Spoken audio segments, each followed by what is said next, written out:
Okay, we'll go back to First Thessalonians. We, how many weeks? I think around 1 month, right? We never had a lesson on Thessalonians. We'll pick up on chapter 3 tonight because we ended chapter 2 last time. Uh, and the title for tonight is simply Follow Up. Say follow up. Say it again. Now, we finished chapter 2 and we were talking about the mentorship, the imitation that took place between the disciple and the disciple maker, and the way they received the gospel. Now, let's talk about, because Paul was driven out of Thessalonica by force. Then he went to Berea, and the Bible says now they are more noble than the Thessalonians because they received the words of Paul gladly and searched the scriptures daily. So they went to Berea, and then they only stayed there for a short time, and then they went to Athens. And from Athens, they heard all kinds of news regarding the church in Thessalonica. And so here is the result of that news. 1 Thessalonians chapter 3, starting on verse 1. Therefore, when we could no longer stand it, we thought it was better to be left alone in Athens. And we sent Timothy, our brother and God's co-worker in the gospel of Christ, to strengthen and encourage you concerning your faith, so that no one will be shaken by these afflictions. For you yourselves know that we are appointed to this, that is, appointed to afflictions. In fact, when we were with you, we told you in advance that we were going to experience affliction. And as you know, it happened.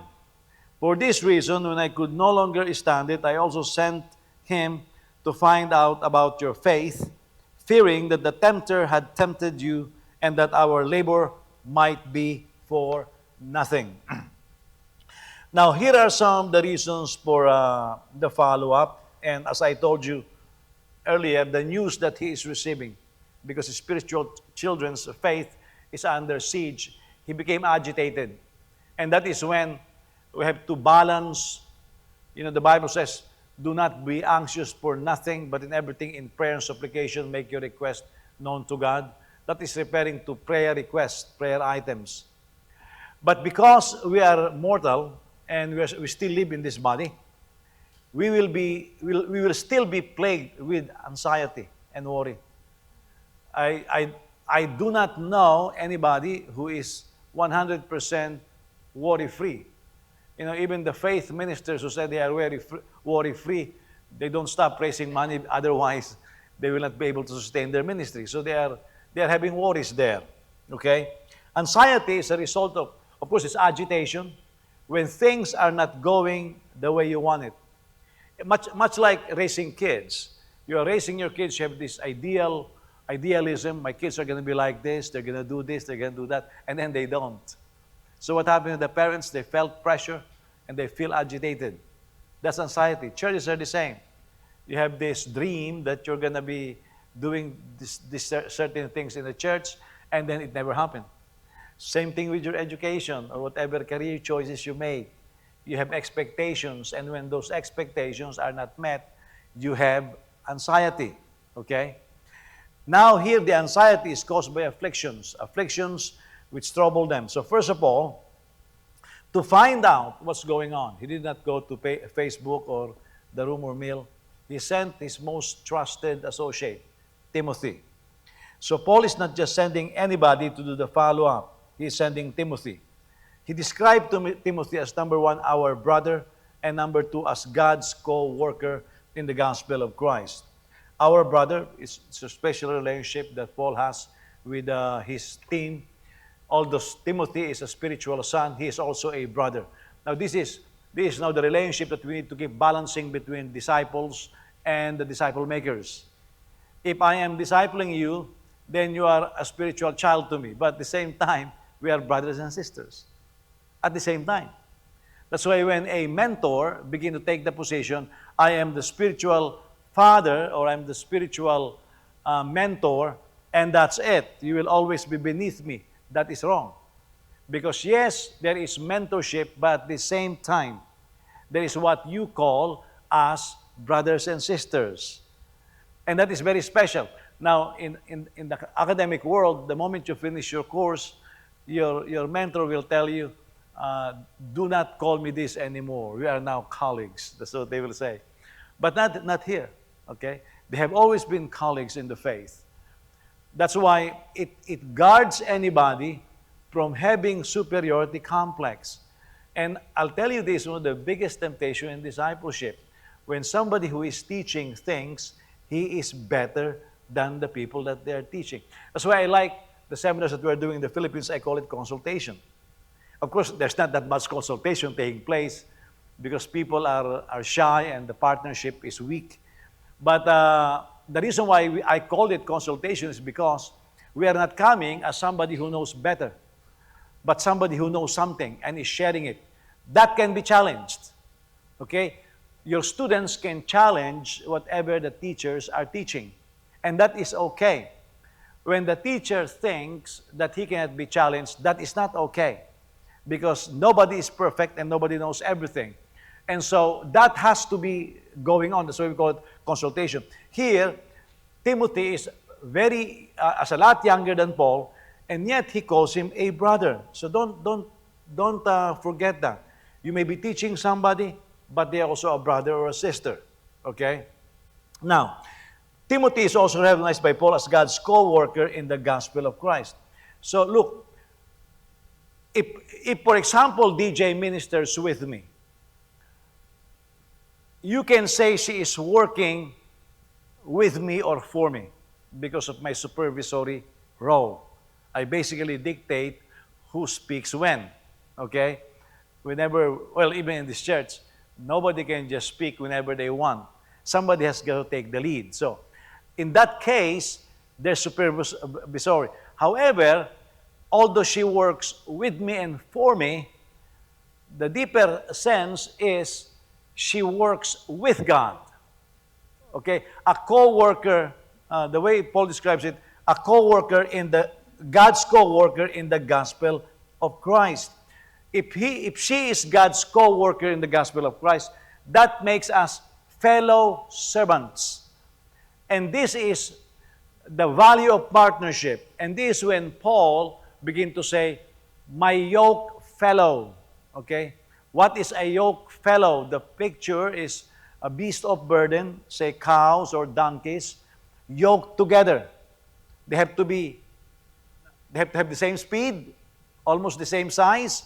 Otherwise, if between these two animals, one is faster and he walks faster, that yoke will break the neck of the other person. Now, that's partnership. You know, in a sense, because of what we're doing for the kingdom of God, we become yoke fellows. Yoke fellows means everybody carry their own weight. You see, this is the thing here. Everybody carry their own weight. Nobody is supposed to be a parasite. You know, some people say, well, you know, that person is a ministry of giving. He should do all the giving. No. Everybody give their share. Well, those are the volunteers. They are the cleaners. Let them do all the cleaning. No. Everybody do their share. That's when we become yoke fellow. If, for example, in a team, somebody is carrying a burden or the burden and nobody else is, they don't become yoke fellow. You know? And this is what we are endeavoring, for example, in missions, to have partners in the field. It's very difficult to develop partners in the field because you come there, you teach, and you spend a few days. But I have not fully realized that partnership that I have dreamt in terms of mission sites in the Philippines. Because I think we go there and they don't think of us as partners. But partnership means we are yoke fellows. You see? Here, Paul said, yeah, Timothy may be younger, he may be a son to me in the faith, but he's also a brother. But he's also a yoke fellow. Meaning I carry my own weight, he carries his own weight. You see? That's maturity now. When I am very proud of the fact that here in this church, we have something like over 60% of our people, I think it's higher now, because we lost some people, in the volunteer work. You know, that is what is making this ministry, the expenses, very bearable. Can you imagine, for example, if we're paying all the janitors, we're paying everybody working in the kitchen? No, then we'll go bankrupt. We will not be able to afford any of it. But this is the sense of being co-workers or being yoke fellows. So this is the type of person that Paul sent to follow up. When you follow up on somebody, don't just send anybody. Like you have family members that you want to follow up in the Philippines or wherever they are. Don't just send anybody. You find somebody that you can trust that can do the follow-up. Like, for example, if I had an email from somebody because of my trip in the Philippines, and I need to verify a certain individual. It's a very critical case. It involves marriage and relationships. So he told me, Pastor Jose, can you help me? I said, sure I can. Oh, but the person lives in the U.S. and he's not in Illinois. I said, believe me, I can. And so he gave me the name, the phone number, and the address. And within hours, I gave him a report of what that guy is doing. And he told me, how in the world did you find out? I told him, I told you I have partners. We make a phone call. In fact, I think you know this. Somebody is looking for his dad in the Philippines. And I told him, member of this church before, give me the name and the address. And he never thought I would find the person because I'm here. Within 1 week, I found the address. I found where he lives, and I found that he moved to New York. And then after moving to New York, he moved to Las Vegas. That's within 1 week, without me leaving the U.S. That's what you call us having partners. When you have partners like that, it makes ministry bearable. It's the same way in the house or any other activities. If you have there comes a point in a family, your children needs to stop being just like children. If your children will act like children for the rest of their lives, that's a heavy burden, okay? There comes a point they become fellow family household members. They become yoke fellow, they carry their own weight, you know. My wife always complained to me when it's Wednesday because I have kids who is in charge of putting the garbage out. But they always have excuse and they smile. Oh, I forgot. Well, that smile will not cut it. Because then you are not becoming a yoke fellow. Everybody has got to carry their own weight.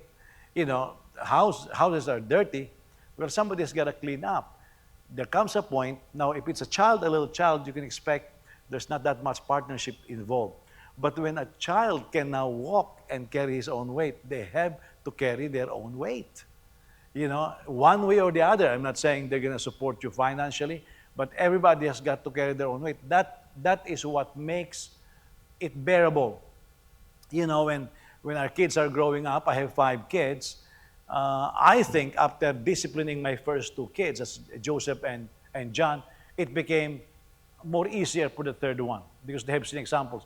Then I found out it's really very bearable after that because now, especially Joseph, is the one involved in trying to inflict discipline and emotional pain on his siblings when they don't fall in line. And I can understand my father now. When my father was getting old, he doesn't have that much strength, and he could no longer do what he used to do to us, elder siblings. And I remember one time, it was a Saturday, and my father was calling on my younger brother, and he was not paying attention to him. And I listened, he called, my brother did not answer. I think the 4th time he answered and he came back, how do you call that? Sa English, nagdadabog, with an attitude, something like that. Well, he came down and I said, hey, I said, Ernie, when my father calls you, you answer right away. And immediately my brother paid attention. I said, did you hear what I said? I said, when my father calls, he doesn't repeat. You answer right away. But he tried to show me some attitude. I give him a slap on the face right away.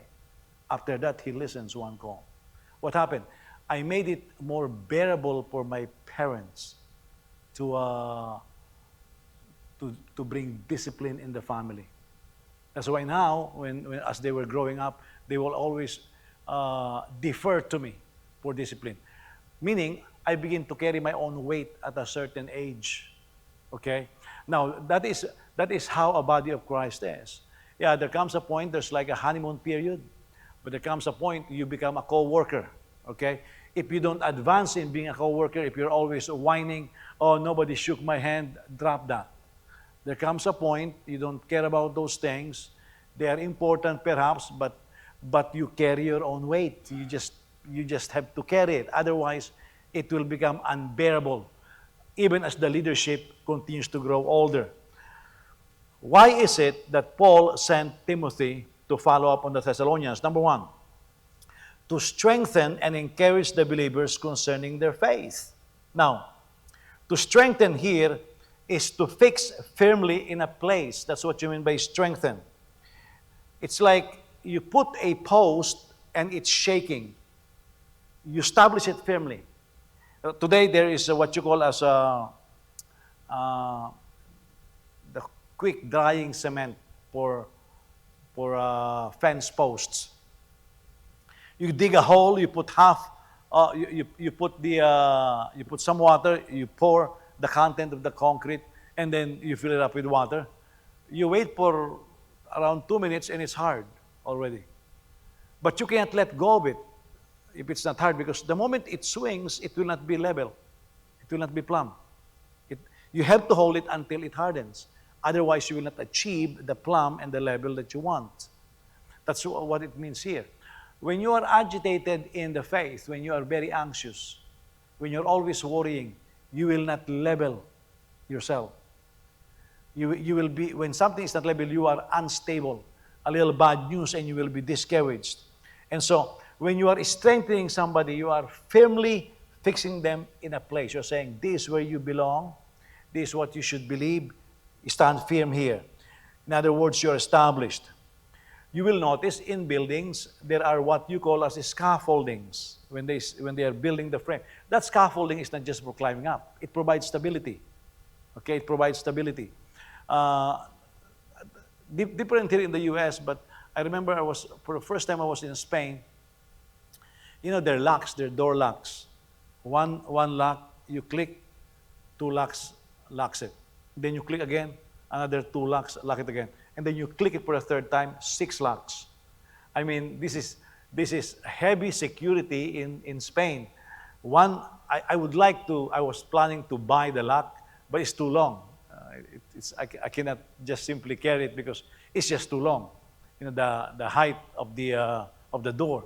But it's the most gorgeous lock I've seen, because with 1 lock, you make 3 clicks and 6 bolts comes in. Very difficult to think. But then I've noticed in this church building that they are renting, they have placed the door and they have put the foam insulation. And so I asked my friend, when are they going to finish this? The foam insulations are coming out. And he said, oh, that's a different kind of foam insulation. It provides a lot of stability. It's not just for the temperature. I said, I think there's only one kind. He said, they will wait few more weeks. I said, what do you mean few more weeks? It turned out it's been there for 1 week. And then 1 week I was there, it's still there, and they've not removed it. They say they keep it there for around few weeks before they trim it and put the finishing. I said, why? Until it becomes super stable. You see? Our faith is like that. Some people are wondering, how come he's easily discouraged? Well, the faith is not stable. Look at the way our curriculum is playing with our kids right now. Kids that doesn't even know how to spell their names yet. At the age of 7 or 8 or 9, they say, well, he's a boy, I feel like I'm a girl. Well, there is no stability in that personality yet. That's why I like what Mike Pence said. He said, if your child is wanting to have sex change, hold it, he said. It won't hurt, he said, hold it. He said, the moment you give him sex change, that's it. He said, hold it. He's 9 years old, he's 10 years old, he doesn't know what he wants, hold it. Why? Because there is no stability. Have you seen the kids? How unstable their decisions are? I want that shoes. And then they went to the store, no, I want that shoes. What do you really like? They don't know what they like. That's why some of these kids, they buy more shoes than they need. I mean, just look at James here, because there is just no stability. They really don't know what they want until they mature. The moment they mature, then there's the stability. If we will just apply this kind of principle, a lot of the heartaches that we are going through will not happen. Okay? Look, you have a young person, teenage year, and then say, well, I'm in love. Well, that person is very unstable. He doesn't know, or she doesn't know what she likes, or what he likes. And so he jumps on the first person of opposite sex, and he really doesn't know what he likes, or what she likes. There's no stability. There has to be some stability first. The moment there is stability, then there is better decision making. And this is what the Thessalonians missed, because Paul was driven out, so he was not really able to establish them in the faith. Why? Because he's out of there. Now somebody has got to do it. Number two, to encourage them is somebody that will be by your side and strongly urge you whenever you want to quit. That's how you know you are being encouraged, because you know you are being encouraged when you want to quit, you want to stop what you're doing. And then somebody sat beside you and say, hey, listen, DJ was telling me about one of her friends this week that she saw, classmates at Northwestern. And this she had graduated already some time ago. And she said, she had been to 10 different jobs, Papa, and she never finished her school. I said, I thought she's finished. No, she's not. I said, does she know that there is a time limit? Now there's a time limit. For example, if you stop studying college after so many years and you don't finish it, that's out. It's canceled out. And she said she's been to 10 different jobs. She changed courses. There's no stability. When you see a student is starting to change, first semester they have a different course, second semester they have a different course. There is no firmness. There is no stability in that person. That's why some people say, well, that's why in the first 2 years you take general courses until you know what you want. There is just no stability. You say, well, that's bad. No, it's not really bad. That's how being immature is. When you are immature, there's a lot of instability. That's why you don't make life-changing decisions in a moment of immaturity. There has to be some stability first. This is what I want to do. And a lot of people quit because they don't know that. You see, I came here to the U.S. Ages ago, and I was dropped. Somebody was supposed to give me a job. I was dropped. The school did not receive me.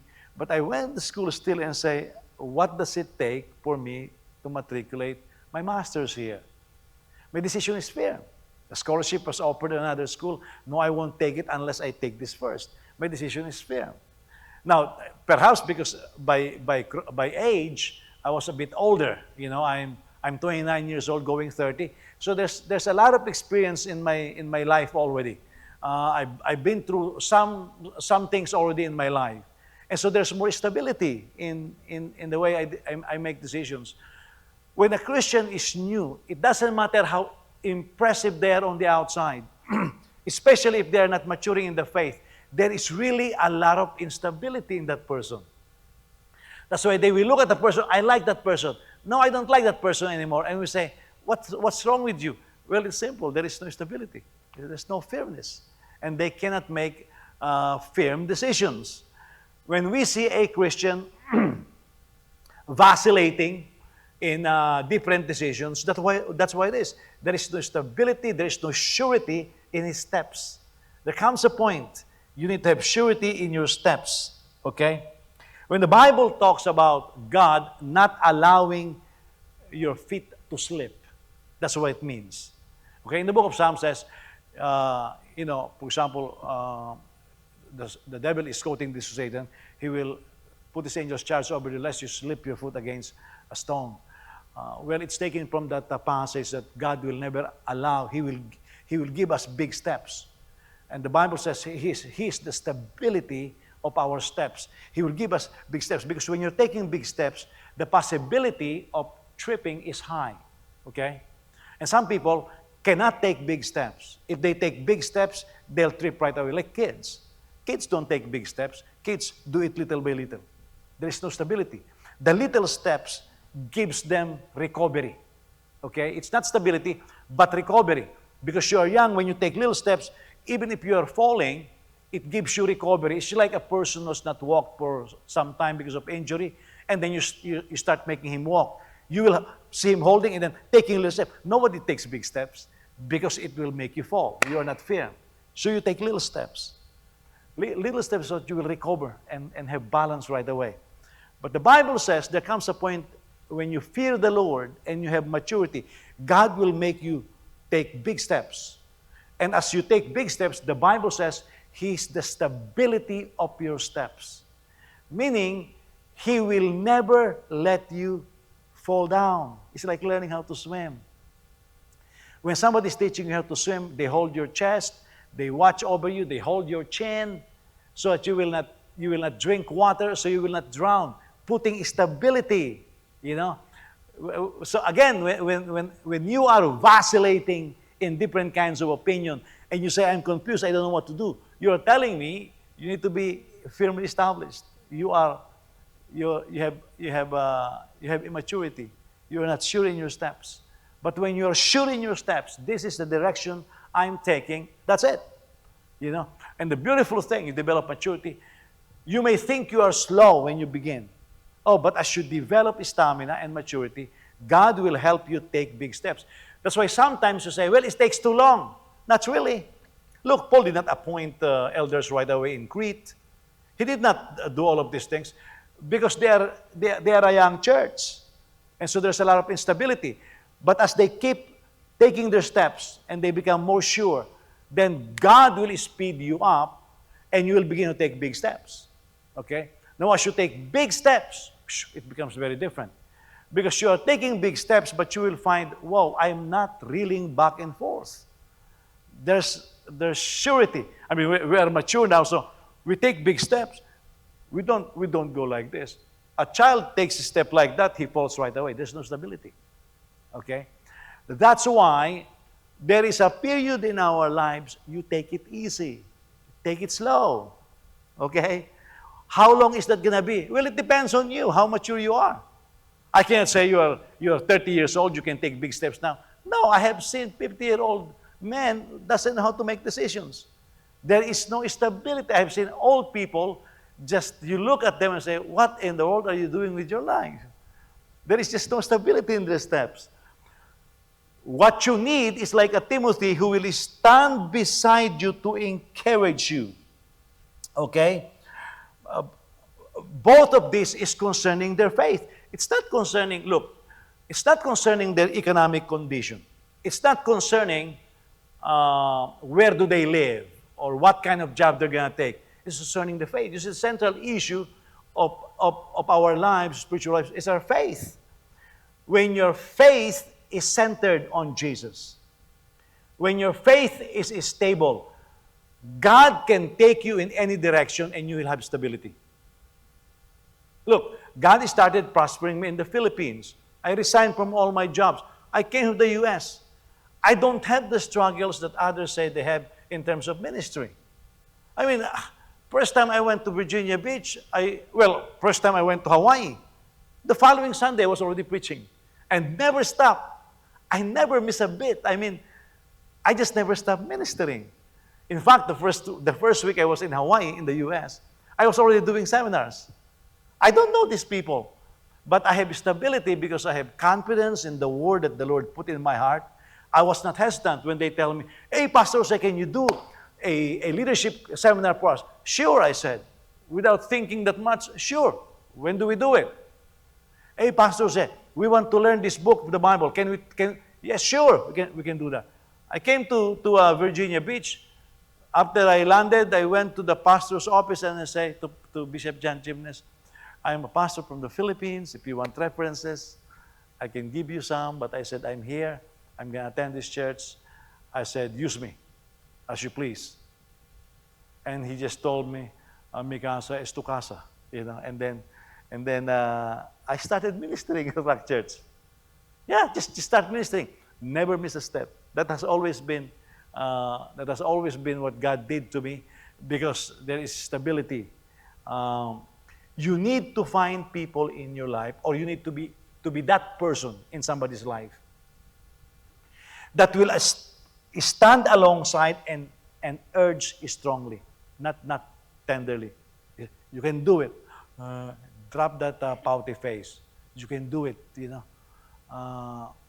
Well, I don't know. Then quit. Otherwise, brace yourself and keep doing. That's encouragement. Encouragement doesn't mean, oh, you look good, oh, you smell good. What does it have to do with your faith? You know, some people look good going to hell, you know. Some people smell good going to hell. No, it's not how it is. It's the stability of the faith. And sometimes you need to push somebody hard and then just push them hard and say, it can be done, you know. But it depends on the maturity of the person. The other reason why he sent them there is he doesn't want any of them to be shaken by their afflictions. Say afflictions. You know, Paul used this word, we are appointed for this. Say appointed. You know, we like the idea of we are being anointed to do these things. But appointed, you need anointing. Anointing is ability. We are appointed to go through afflictions. That's part of our lot. That's what Paul is saying. That's why Paul said, I warned you before it happened. He who wants to live godly shall suffer persecution. Okay? Now, we are talking about afflictions that affects the disciples so quickly. How do you know you are being affected by these afflictions? Because you are shaken. The picture here is a dog wagging its tail. Okay, if a dog sees his master, and say the master left the house in the morning and then he came home in the evening time, the dog sees the master. What happened? He gets excited and the tail starts wagging. Or when the dog is afraid, it either how do you call that? It hides its tail or it's wagging without discipline, okay? This is the picture of a person who is emotionally disturbed. Therefore, they are moved and they are agitated. That's what afflictions does. Oh my goodness, we cannot gather. It's COVID. Oh my goodness, what's going to happen now? Oh my goodness, the job market is very bad. I'm going to lose my job. Oh my goodness, what's going to happen to us now? We're going to starve. We're going to die. You're agitated. The afflictions has some negative effect that is causing you emotional instability. He reminds them that as believers, we are appointed to suffer afflictions. That is, we are put in this place. We are destined for this. We will be afflicted. Yeah. I don't know any Christian who never suffer afflictions.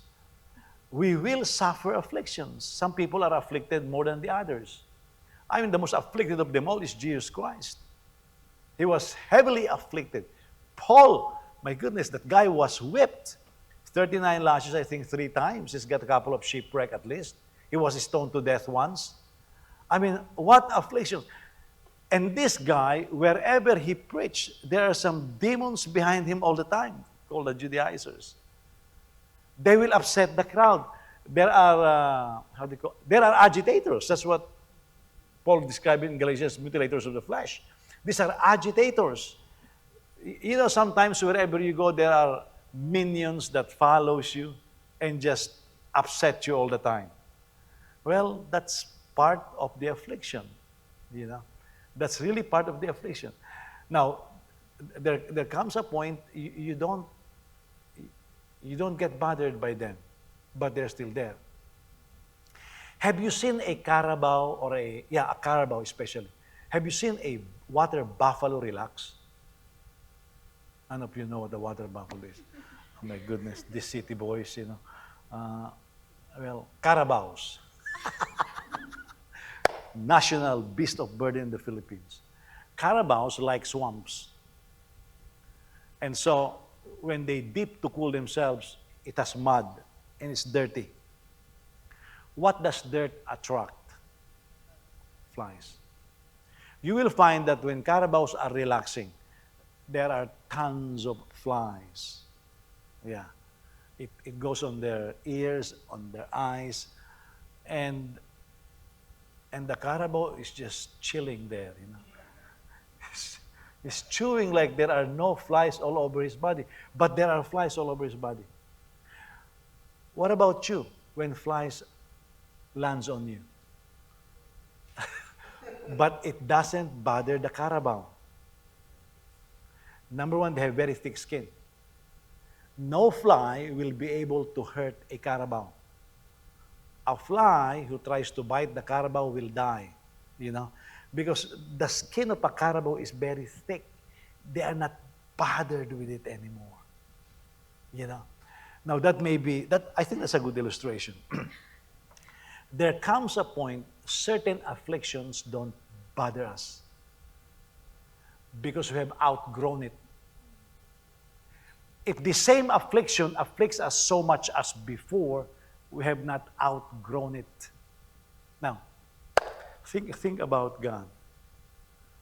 The devil had, Satan had rebelled against God at least 6,000 years, at least. You know, it's of course way before, well, he was still there during creation. So between creation and the Garden of Eden, that's when Satan fell. I don't know what that time period is. Okay, so Satan fell between creation of man and the Garden of Eden. That's the period when Satan fell. Now, do you think God is agitated by that? Whenever Satan is cooking up something, like right now in Israel, do you think God panics in the throne room in heaven and says, here we go again. Okay, let's hire more angels. Let's hire more security guards. Let's assign more people in Israel right now. No, he's not. He knows the beginning to the end. You see, he has wisdom. He is all-knowing. He is all maturity. He is God. That's the kind of attitude that he wants us to adopt. Jesus did not worry because people want him to die. I mean, the Bible talks about Christ being agitated in the Garden of Gethsemane. Let this cup pass over me. How long was that? At least 1 hour. At least 1 hour. That's all. Because he prayed for 1 hour, remember? And then, of course, he prayed for another hour. But at least 1 hour. And he overcame it. When he stood there, look, he was, oh God, let this cup pass over me. He was sweating blood. There you go.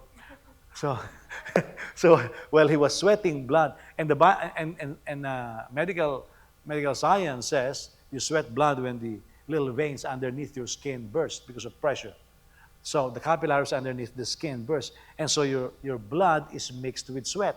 So Jesus was so agitated, he was under tremendous pressure, and he sweat blood. And then he stood up, right? After he stood up, he said, come, the betrayer is already here. Who showed up? Judas. By the time Judas showed up, Jesus was in full control. You see that? He was agitated for a little while, and then he's in full control. That's maturity. That's perfection in display. I mean, can you imagine? He was just agitated a couple of hours ago, and then he stood up and said, let's go. I told you to pray earlier. You slept. It's gone. I mean, let's go. And then Judas showed up, kissed him, and says, Judas, with this kiss, did you betray me? Just in total control. And then the soldiers, he asked the soldiers, who are you looking for? We're looking for Christ. I am he. They fell backwards. Just in total control. Not agitated anymore. He knows the beginning to the end. He knows what's going to happen. That's maturity in display. That's faith in the Word of God. There should come a point in our relationship with Jesus Christ that afflictions will be overshadowed by our faith in the Word of the Lord. Yes, you will suffer afflictions. And yes, for as long as we are here, we will suffer afflictions. But we will become like those carabaos with thick skin, you know. And some things don't bother us anymore. It's still there, but it doesn't. If it bothers us every time a fly lands on your ears, You have not developed a thick skin. There comes a point they'll be agitated because you are not agitated. You know how agitating it is for them to try to agitate you and you're not being agitated by their agitation? You know? That is so annoying. And so now they are the ones who will have the pressure. But that comes in time. That's why he wants to make sure that they are fixed in their faith. Your faith in Jesus is really central. The Bible says, he who fears the Lord, bad news comes and he is not moved. You know, I wish I can tell you that I'm there. I'm not there yet, you know. There are moments, I think there are flashes where I think I'm there, but then something happened and, man, I'm agitated, and you begin to seek God. I want to have the fear of the Lord more in me, because when the fear of the Lord is on you, bad news comes and the Bible says you are not moved. Now remember this, you are appointed to afflictions. And no matter how many times a minister teaches this, it seems like believers are not ready for it. Paul also heard about the agitations that they are going through. Therefore, Paul sent Timothy to find out about the state of their faith. Paul is very familiar with faith being shipwrecked. Okay? Now I would say this, I think we are also familiar with that. Look, I've been born again for over 40 years. Well, 45 years to be exact, 46 years. Man, I've been born again longer than some of you were born, you know. I've been born again for 46 years. And many are the afflictions of the righteous, but the Lord delivers them from them all. I have seen some of my friends go through afflictions and collapse. Their faith just collapsed. And some of them struggle to rise up. Some were able to make it, some were not. I have seen some people adapt differently. If you will remember, some of you, I was doing healing conferences in the Philippines before. Boy, I love it the first time we did the healing conference. Almost everybody in the audience I know. So I said, well, after this, you have to go and heal other people, you know. Well, the next healing conferences, almost the same people came. And then the third healing conference was the final, almost the same people came. At that point, I said, why are you guys all here? I said, how long, I told them, how long are you going to lick your wounds? You know, there comes a point you stop licking your wounds. There comes a point, you know when you're injured, you don't wait for 100% recovery to start doing something. You know, when I was young and I liked playing basketball, I got injured several places. I did not wait to recover 100%. You still feel pain. You don't run as fast. You are not as agile. Oh, but you move. You know, you move. That's just how recovery, part of recovery is that kind of enduring. You endure those things. Because if you don't move, then you lose it. You know, you don't double hurt yourself. But some of you who are working in different companies, you are sick. And you need to go back to work because you will be fired. Somebody needs to attend to your job. And you are not 100%, but you say, I need to go back to work. And some of you who came from missions with me, perhaps you have worked the following day, you don't say, well, I'm in jet lag. Drop the jet lag because your days are numbered. You already you have been approved on your vacation. If you don't show up, they're going to start tagging you. And then if you don't really show up, they're going to fire you. And so you don't say, well, I'm 100% recovered, so I'm going to go back to work. No. Tough. You did not sleep that night, you have work the following day, you report for work. And that's part, and then you adjust your body. That's part of the recovery that we are talking about here. Now, if you don't know how to recover like that, then your faith can be shipwrecked. Yeah. What's that? You see? I told you the flies bothers me.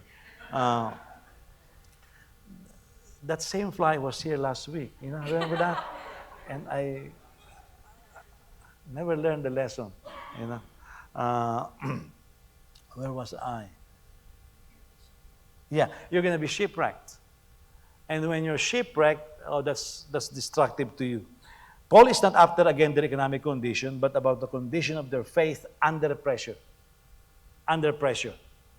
Faith, you will know the strength of your faith under pressure. You know, I like watching right now I like watching old NBA games because they keep comparing who's a better player. I'm telling you, old NBA games, they will not win any game towards the new players. Have you seen their shooting percentage? I mean, they're shooting at 19, 20% back in the days. Right now, they're shooting 39 and in the lower 40s. And I'm watching the leagues in the Philippines. Boy, we have good shooters coming out of the country. And I was watching them shoot. I said, man, even the old PBA players will not win over these young ones. They can really shoot. And I have seen short Filipinos can jump high and they can slam that ball. I said, wow, these are the new players. Very different from the players of decades ago. And my estimate was the players of decades ago, they will not win over these players right now. They are faster, they're more accurate, and they're more precise in what they're doing. But here, faith is the same. You know, because we have learned from our forebears, we have learned from the apostles, we have learned from church fathers. Our faith should be more stable now. I mean, you know, it's amazing to me that in the multitude of resources available at our consumption, why are we not reading them and why are we not learning? I mean, for once, buy a volume of this revised edition of Fox Book of Martyrs. You read that book, you will stop crying on your own, okay? You will stop having a pity party because none of us went through what they went through. I mean, we will be thankful to the Lord that we are not living in their era. The problem is, what you read is the comic page in the newspaper. It's not going to help you any, okay?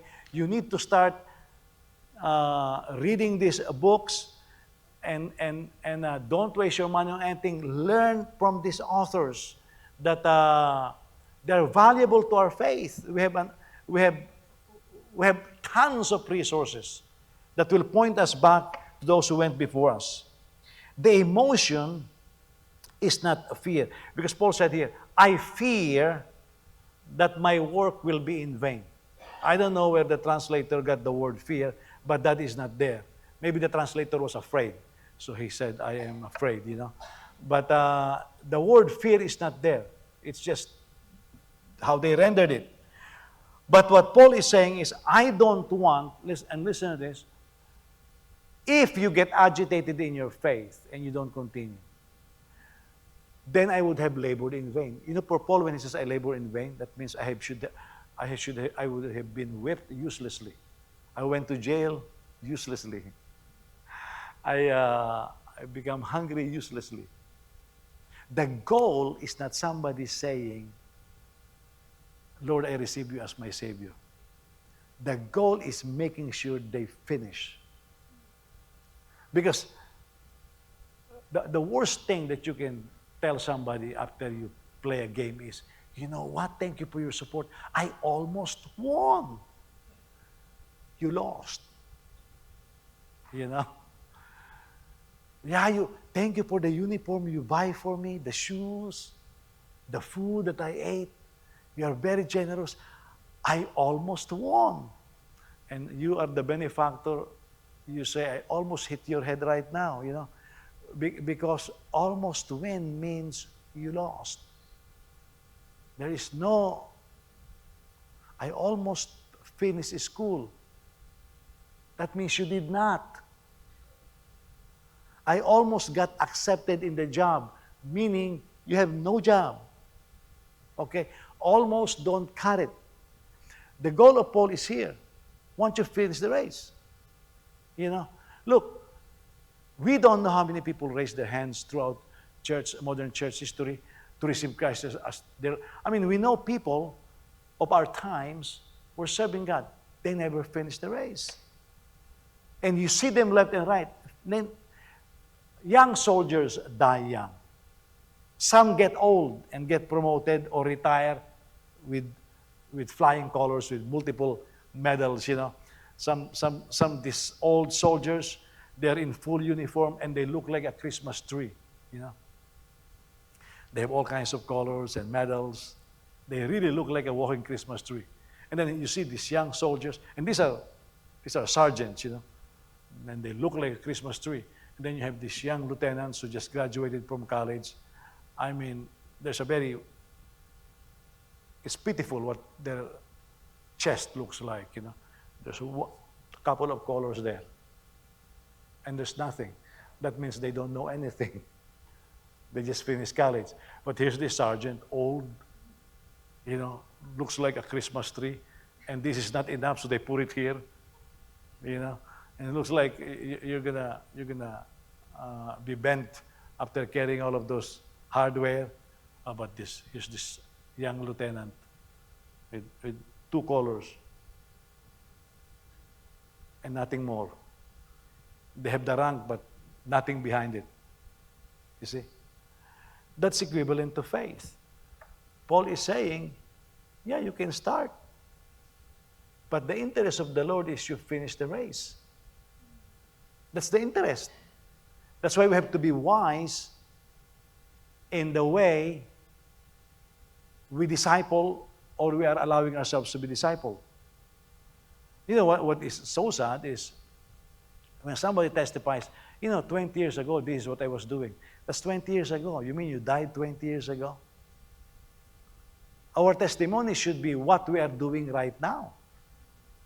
I mean, if you ask me what I'm doing right now, I can tell you what I'm doing right now and what I hope to be doing in the near future. I have students now. By the way, I don't have a roster of students that I had when I was in the Bible school. So I have people that are this time in Baguio. This person was smiling at me. Do you remember me, sir? I mean, I have no idea who this guy is. And I don't care how much he smiled. You don't remember me, do you? I said, no, I don't. And then he said, I was one of your students. I said, really? And he said, and then he mentioned a name, Lorelei. He said, you remember Lorelei? I said, yeah, I remember Lorelei. He said, we know each other, we're relatives. I really have no clue who this guy is. Because I moved past that. I don't keep records of these are my students, And then he said, well, I want to get in touch with you. I said, then it's your responsibility, not mine. I said, you have to email me. I said, I will respond to your email, but you have to email me. I will not look. I told him, I will not look for you. I will not find your email. I have no Facebook.